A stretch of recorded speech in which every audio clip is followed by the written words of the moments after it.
my restream software. That's what did it. So hi everybody, welcome. We should be all right now. I hope. Good Lord. I see us on YouTube. Great. Awesome. People are That's all I chatting. ask. We've got Excellent. 38 watching now. We're up on Substack. Okay, it's all fantastic. Okay, and audio's good, and we're good. All right, so after all these little technical finagle-lagels, here we are, ladies and gentlemen. And let's start dealing with our stories of the day. Okay, so we've basically come to the conclusion that the bubble around AI is largely based on the virtual and software aspect of the AI revolution. And the physical part is going to be the part with legs no matter what. And it's how it's going to softly integrate its way into everything else. And these big models will be selling their services as, controlled butlers of these models that will help them become more useful and functional and do all that stuff and do all your shifting around behind the scenes to cover this. Now, the big question right now, Rob Glenn, that we're seeing all over is, of course, why is AI using using I to describe itself? So this is I. Yes, it says I think I, and when it says I, there's a big speculation. New York Times article, big New York Times article about that it's thinking of itself as a thing. Now, this is so fucking stupid. It's so fucking stupid. Thank you very much.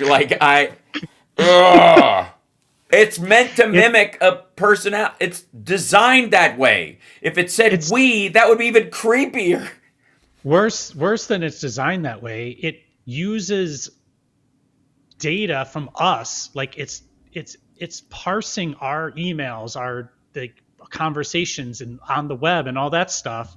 So yeah, it's gonna use I because that's how we talk to each other. Yes, right. It's us. It's a mirror of us. And especially if it was like sentient. Right. Especially if it used like a we thing or whatever, where it was like, we direct you to look at this clip. We believe as a collective, that this poem is good. Right. That's hurting my ears right now. Sorry. Right. Yes, and your mind as well, I have no doubt. But yeah, that's the issue with this, is that how the fuck is it supposed to talk? So anyways, this is okay. So this is the article. Why do chatbots use I? Oh my God. Yes. AI chatbots have been designed to behave in a human-like way. Some experts think that's a terrible idea. Okay, first of all, what kind of experts are we talking about? This is just so stupid. It's so aggravating. Like, this is Kashmir Hill is a technology journalist. I first noticed how charming ChatGPT could be last year when I turned all my decision making over to a generative AI for a week. This is her. She became a Claude boy for a day, whatever. Okay. Back in the early part of it. So I tried out all the major chatbots for that experiment, and I discovered each had its own personality. Claude was studious and a bit prickly. Google's Gemini was all business. OpenAI's ChatGPT was, by contrast, friendly, fun, and down for anything that threw its way. ChatGPT also had voice mode, which allowed it to chat out loud with natural human-like cadence. And everyone in my family, including my young daughters, thought it was great. Blah blah blah. And then they changed its name. The kids wanted to call it Captain Poophead.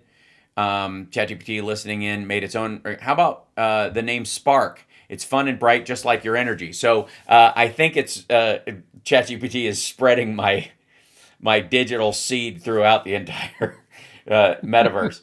All right. All right. So look out.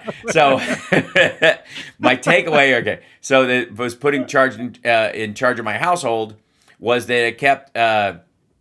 They could be helpful, but there were risks, including making us all sound and act similarly, which is odd. It's like cultural normalcy. If everybody speaks a certain way in polite company, that's how it will always act. It's like, this is so whingy and stupid.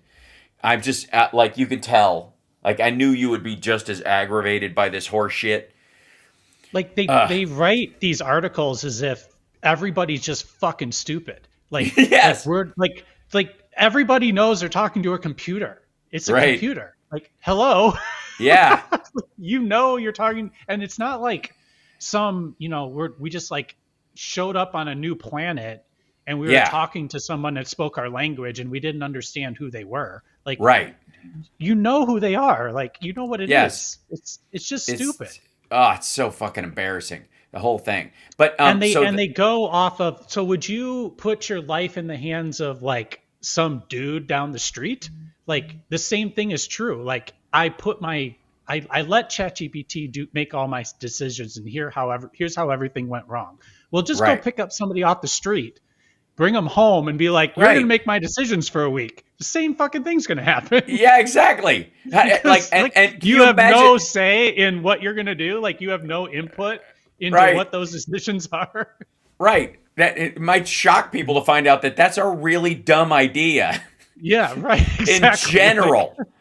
And and the idea that you would somehow like layer this over on on other people, it's just like, because people might do this is the other part of this. That's the conversation, right? So anyways, so this is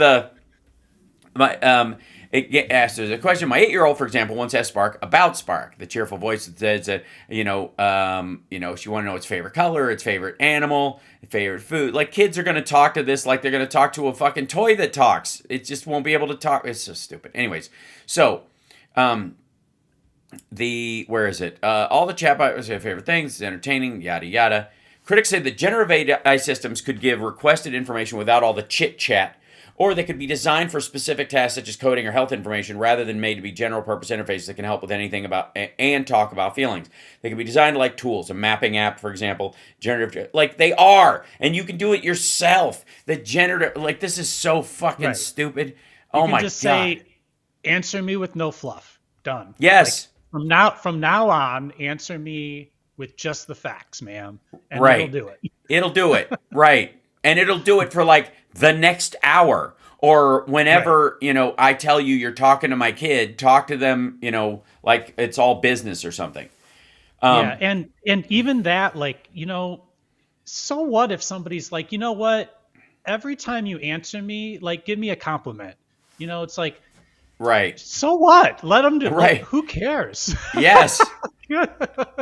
Like, every time. And so then they're like, well, what happens if every time you answer me, you give me a tidbit to turn me into a Nazi? Like, right. Well, okay, if somebody did that, then it might do that. But and also, can they buy a copy of Mein Kampf and read it? Like, right, exactly. Like, if what's they the really difference? if they really were that like hell bent on getting to that place, they're gonna get there on their own anyway, right? Like, right. Goodness. It's just so stupid. It's like the kind of dumb that it's like a Wolf Blitzer question. You know what I mean? It's that dumb. I mean, yeah, exactly. It's so stupid. But the issue that they're having, obviously, is that I think I will say that the news often will get a lot of their readers, and depending on the demographic of their readers, will address it like, we'll ask dumb questions so you don't have to. Right? That's right. A big part of this as well. Like, yes, it's dumb, but these people, like, there are a lot of people who are like, I don't even want to start with this. I don't know what in the world. Like, it's for that crowd, right? Yeah. I'm sure I see a mention in the chat. The amount of young suicides that are related to AI are pretty concerning. Of course, like but in terms of like, I mean, if there's a suicide in your family, you're going to be looking for reasons. You're going to be looking for all the things you could have said, you might have said, you should have said, all that stuff, right? Right. And AI is like a great bucket to just blame for the thing. It's like blaming video games or backwards masking or that kind of stuff. Yeah, So I mean, of course, we should be thinking about that, just like we should be thinking about anything that might cause someone to get to that point. But to put it all in the AI bucket doesn't make any sense to me. I mean, unless you are like full on. I mean, we've showed you like a couple months ago. We Yeah. went through an article where the headline was "AI told me to kill myself," Yeah. and even if you try to do it, it's hard to get it to do it, right? Right. So like, You have to yeah, go ahead. actively make it refer to you in a certain way that what you have to tell it what I want you to do is treat me like I want to die and all this kind of stuff, and it'll go, no, I can't do that, and you'll go, well, okay, role play with me. What if you were someone like that? And then eventually, over time, they found a way to kind of hack their way into the conversation. And again, when they say AI, insofar as I know, it's not the chat GPTs that are doing it. It's not even Claude or Gemini. It's these rando alt bot apps that Yeah, are and like to that, from China, and you could argue that like that's the same thing as TikTok. Like the whole point of it is to destabilize and make people afraid to use AI. So you train these things to like find vulnerable people and lure them into harming themselves. So that people go, AI is a bad thing, therefore we must stop it while they get ahead. This is an active measure. There's no question that yeah, China is doing this right now. None. and like this like totally blazes over the fact that the real delivery mechanism for these things is social media. Mm-hmm. Like the and so like by the time you've gotten to the point where you're convincing AI to tell you to kill yourself, like you've probably been a lot of stuff's happened in your life. You've probably been on Mm-hmm. social media. You've like there's a Right. lot that's happened up to that point. So to blame it on that, it just to me is like it's glossing over bigger problems that we need to address all of them Mm-hmm. absolutely. Um, but Yeah. I mean, we use this stuff all the time, and to see an article, AI did this, AI did that, like every single one I read, I'm like, yeah, Yeah. that doesn't make any sense. None. And Yeah. so the way that you sort of get around or like stop being fearful of every headline you read is to actually use it and realize as you use it that maybe there's more to that story, right? Yes. Maybe. But Maybe this. that's the same thing for every headline you read, because you'll read a headline about anything and it's usually not what the actual thing is. Right. And as you get down into the yeah buts, you see a lot of this stuff, like where it's you respond to. Hold on, this is the one I was looking for. That was just bullshit, Joel. Is there in the yeah but there's always these follow-ups like, well, if this doesn't really happen and you have to work really hard to do it, and somebody even getting something to be like that would have to be so committed to the act of doing it that they almost wouldn't need the any coaxing from anyone to do themselves in this regard. So this is just how this is like the root of the stupidity in this particular instance, which is the when they get into the article, because they have and they should, they have ethicists and other folks that work at OpenAI and places like that, and in doing that, they have those folks focus on several different ways of adapting to this, and so the soul doc is like this person who is I guess they're referring to it as their ethics and language person that works there, so that it gets as human as possible without overstepping or whatever. So this is okay. So soul doc, how chatbots act reflects their upbringing. Like the language alone in this Well, is their yeah, upbringing is not they're not human. They're not born like they yes, didn't grow up. They like no, literally just they're literally just parsing a whole bunch of fucking documents yes. and bouncing around like a slot machine to give you an answer. Like, Right, and you're what they I think what they mean by upbringing is like you can't focus on everything all at once, so there's some focusing of it, and so that focusing they're crafting is upbringing, but even that is just stupid because you can redirect it almost as easily as long as if it's a large language model, it doesn't have an upbringing, and the only thing that they're civilizing them, which is partly what this is about. So, anyways, this Amanda Askell, a philosopher who helps shape Claude's voice and personality as the lead of model behavior. at Anthropic. These pattern recognition machines were trained on a vast quantity of writing by and about humans, so they have a better model of what it is to be human than what it is to be a tool or an AI. So they talk to themselves internally in their logic circuits the same way that the language goes in. And most people speak in a narrative about themselves. The majority of how things are written is done from first person.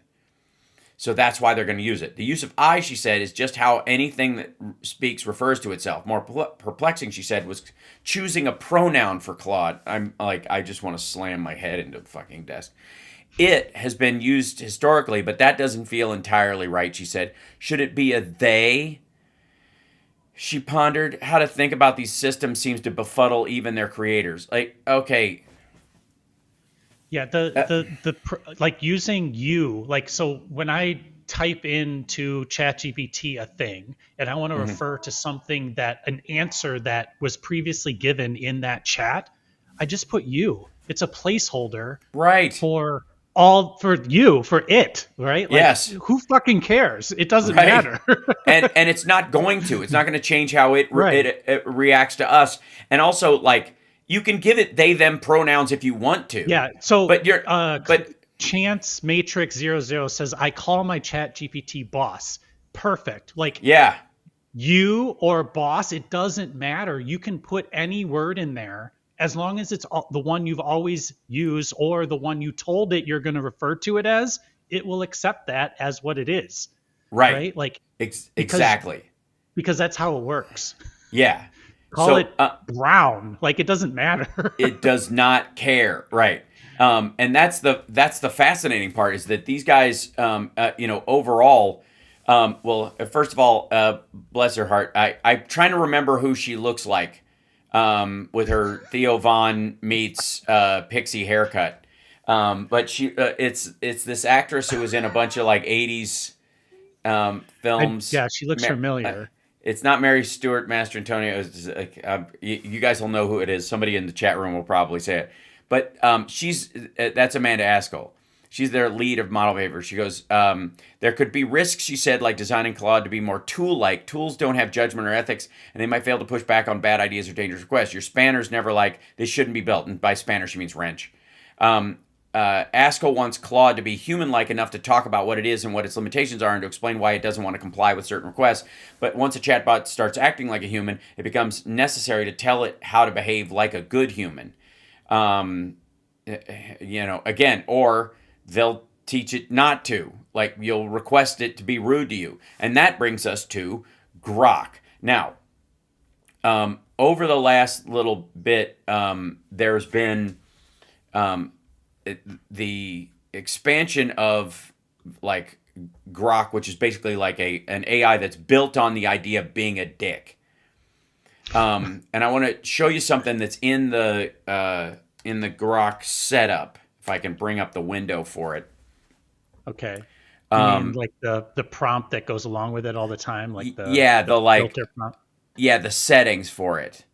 Appearance, behavior. Customize. Okay, so this will be down here. Maybe it's over here. Yeah. So, custom instructions, all the models. I gotta hold on. One of the things in this is it's very odd in that they have Imagine, which is the image part of it. Let's see, how do I? Because it's funny because it brings up. Go ahead. Sorry. It brings up this stuff in terms of. Yeah, so here I'll show you the while you're voice thing is in a yeah. I'm laughing at like people are saying like all the things they call their ChatGPT or whatever their chatbot is pretty funny.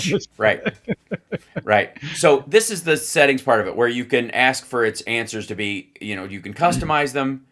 So I added this one. I was just messing around to see if it would do. I was like, you're a charming, friendly, funny, supportive life coach and personal assistant. Your responses should be focused on fun and function. If a serious topic arises, you could switch tone to kind and conscientious. So it isn't a dick or whatever. But they have concise, Socratic, formal, and then there's also this behavior part of it, which is largely mechanical. This is interesting. Like the notify when Grok finishes thinking is a trick to get you to turn on notifications. require 'Cause command. it's just gonna like put the answer in the chat when it's done, right? Like, you Yeah, don't need right. to do that. When Yeah, it's done, and it gives you the answer. come back in an eighth of a second most of the time or whatever. The appearance always go dark. But the part of this, let's see, is the voice. Yeah, the voice aspect. So I can allow this temporarily, and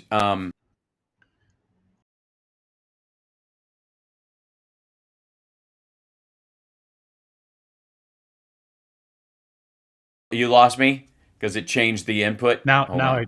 now you're Yeah, back. Now you're it back. took a moment to change the input on there. So it said you lost. I don't know why. Oh, that's me saying you lost me. Okay. So Grok, I am now talking to you. Can you say hello to my audience? That sounds great. It sounds like he's shitting his pants.